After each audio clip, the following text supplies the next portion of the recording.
up, YouTube? Fred here.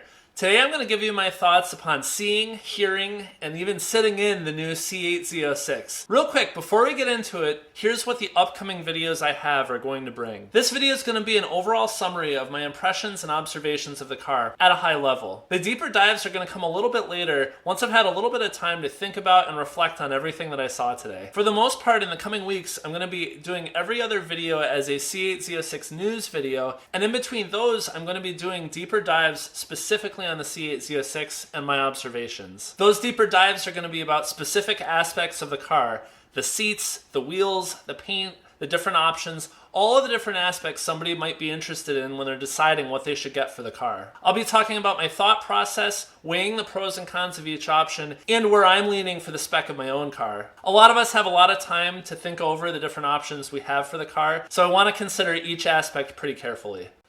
Alright, so let's move on to the car. So I'm going to break this down into a couple places. We're going to do sound, looks, engine, options, and then overall. So we're actually going to start with sound, and there's a good reason for that. The first interaction that I had with the car was standing downstairs at MacMulkin in line to go up to the event. My dad and I got there a little bit before the event started. Shout out to the original Fred Full Throttle. While we were standing in line, they started the car upstairs, and immediately the entire crowd hushed so they could listen to the noise of the car. The best impression I can give is that it sounded like a mix of a Ferrari 458 Italia combined with a 1000cc superbike. It had a deep, low rumble, but also you could tell that the RPM, as well as just the overall pace of the engine, was faster and a little bit more energetic than what you would traditionally hear from either a C8 Stingray or any of the C7 variants. It sounded both familiar and exotic, and that was without even being anywhere near the car. Later on in the show, they actually did start the car, and though they didn't rev it very much, I actually happened to be directly behind it, and the car sounded fantastic.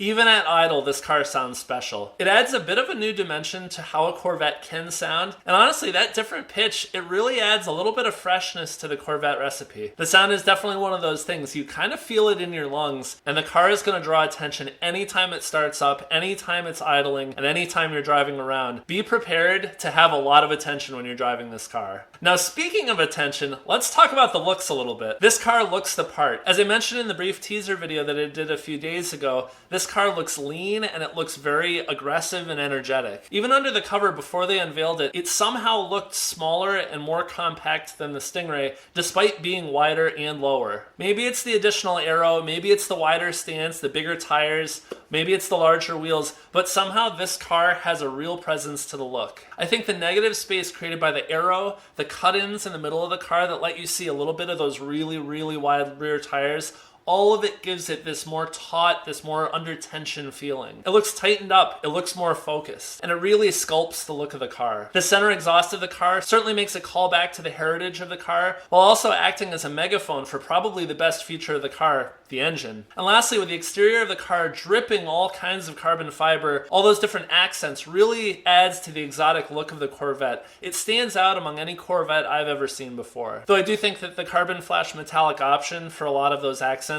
will look just as good and still give it a very exotic look. Alright, let's move on to the engine. The engine is clearly the centerpiece of the car. From the sound, to the glass lid on the coupe, to the performance, it's the heart of the car. It's the thing that makes it stand out the most. It's what differentiates it from the Stingray. And ultimately, it's the thing that makes this car the most special. The engine bay was quite something to behold. Once they opened it up and you could really see in there, it was pretty impressive. Personally, I'm not a huge fan of all the additional carbon trim pieces that they've kind of layered on top of it. I honestly think the engine looks beautiful on its own, but it did look really good. The LED lighting is also a nice touch. I believe that's something you can also get on a Stingray, but it gives you a really good sense of what the engine looks like, and having the beating heart of the car right there in front of you is pretty special. One great thing I noticed is that when you're sitting in the driver's seat of the car and you look back over your right shoulder, you actually can see the engine really well. I haven't spent a lot of time in C8s, and so I'm sure that if you're a Stingray owner currently, you already know this, but being able to see the engine and having it right there roaring behind you, that's a pretty cool thing, and it definitely gives this car that elevated feel that a lot of exotics and supercars have. As a C7 owner, I wasn't used to that, and I thought that was one of the cooler features. Now let's talk for a minute about the options. So walking around the showroom, I checked out the seats, I checked out the wheels, I checked out the calipers, and the different colors the car comes in, and I thought all of the options honestly looked fantastic. I will say it was actually the wheels that stood out to me the most. While the carbon fiber 5-spoke wheels do look really good on the car, I actually think the stock wheels really hold their own and look good. There's a variety of different finishes, and the finishes themselves look a lot better than some of the options that are available on the standard Stingray. One thing I noticed was that the standard wheels in black are actually not a glossy finish. I thought that they might be like what the C7 Grand Sport has, but they actually were a little bit more of a textured finish. I wouldn't say it was matte or satin, but it definitely wasn't as shiny as I expected, and I actually liked that. Things like brake dust building up on the wheel won't stand out as much like they would if it was actually glossy.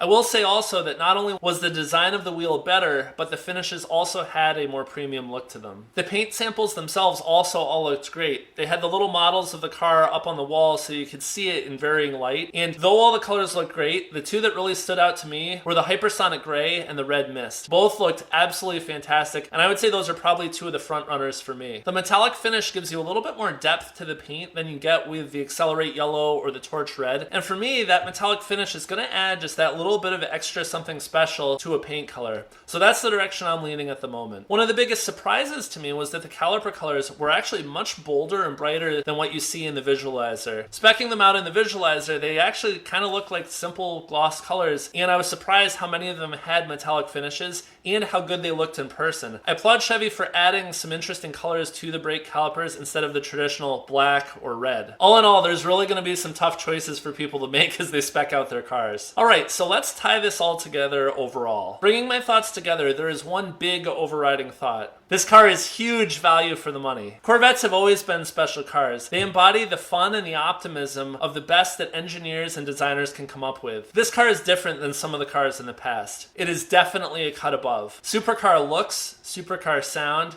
and supercar performance. For the money, this is the best car that you can get for anywhere up to double the price of the car. In the fact that the base model car will likely be under 100 grand is frankly amazing to me. This car is already on its way to being an icon, and I genuinely think this is going to be the bar by which all other supercars start to be measured. Just imagine, you're going to be able to buy a car that rivals performance of a McLaren 720S, a car that challenges hypercars on performance, and you're able to get it serviced at your local Chevy dealer.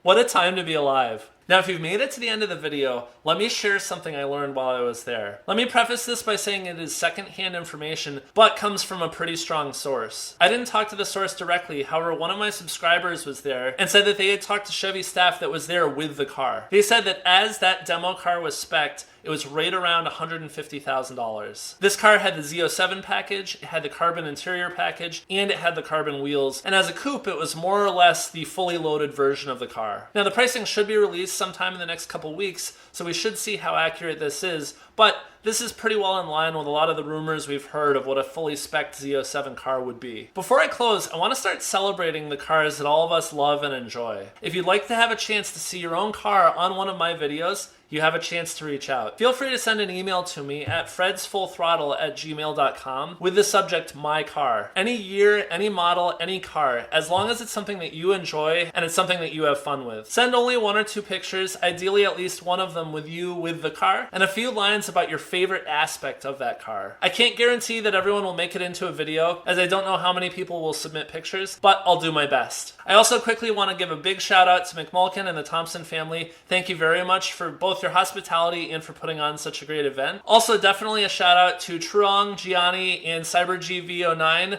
All of them are subscribers who were actually at the event, and I got to meet in person, and it was fantastic. It was really great meeting you guys, and I hope you had as much fun as I did. So I hope you enjoyed this video and are as excited as I am about the C8 Z06. And until next time, Fred out!